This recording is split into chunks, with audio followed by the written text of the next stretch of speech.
पुरानी घड़ी का रहस्य। बहुत समय पहले एक छोटे से गांव में एक पुराना महल था जिसे घड़ी वाला महल कहते थे। इस महल के बारे में अजीब बातें मशहूर थी।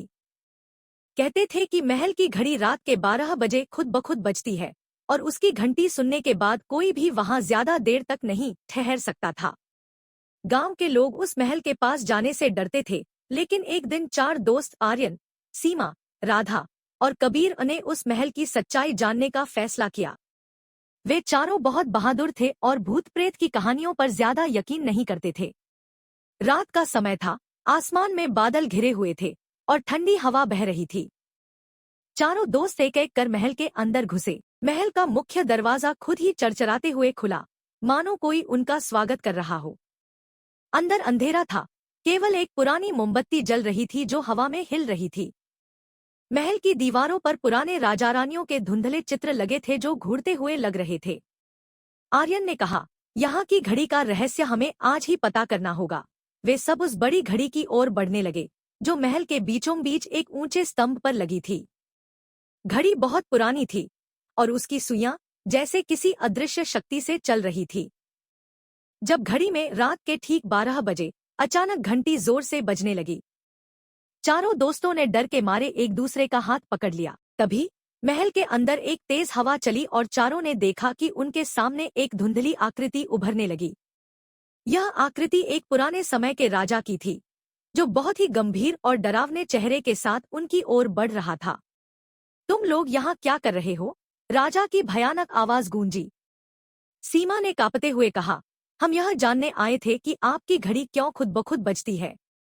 राजा की आंखें चमक उठीं। उसने कहा, यह घड़ी मेरे श्राप से बंधी है। बहुत साल पहले मैंने इस घड़ी को अपने राज्य की समय को हमेशा के लिए रोकने के लिए जादू किया था, लेकिन अब यह घड़ी मेरे लिए भी एक कैद बन गई है। जब तक कोई इस श्राप को नहीं तोड़ेगा, मैं इस महल में फंसा रहूंगा। कबीर ने साहस दिखाते हुए पूछा, हम आपकी मदद कैसे कर सकते हैं? राजा ने कहा, तुम्हें घड़ी के अंदर छुपी मेरी पुरानी तलवार को ढूंढना होगा और उसे उस पवित्र वृक्ष के नीचे रखना होगा जो महल के बगीचे में है। यह एक कठिन काम है क्योंकि घड़ी के अंदर कई जादुई बाधाएं हैं। चारों दोस्तों ने आपस में देखा और साहस जुटाते हुए घड़ी के अंदर जाने का फैसला किया। घड़ी के दरवाजे अपने आप खुल गए और अंदर एक अजीब सी दुनिया थी। वहां समय रुक गया था, पेड़, पक्षी और यहाँ तक कि हवा भी स्थिर थी।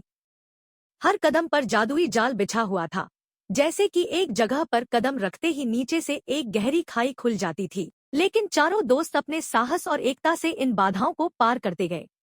आखिरकार उन्हें एक चमकती हुई तलवार मिली जो हवा में तैर रही थी। उन्होंने तलवार उठाई और उसे महल के बगीचे में पवित्र वृक्ष के नीचे रख दिया। जैसे ही तलवार वहां रखी गई, अचानक एक जोरदार चमक हुई और राजा की आत्मा मुक्त हो गई। उसकी गंभीरता अब एक मुस्कान में बदल गई थी।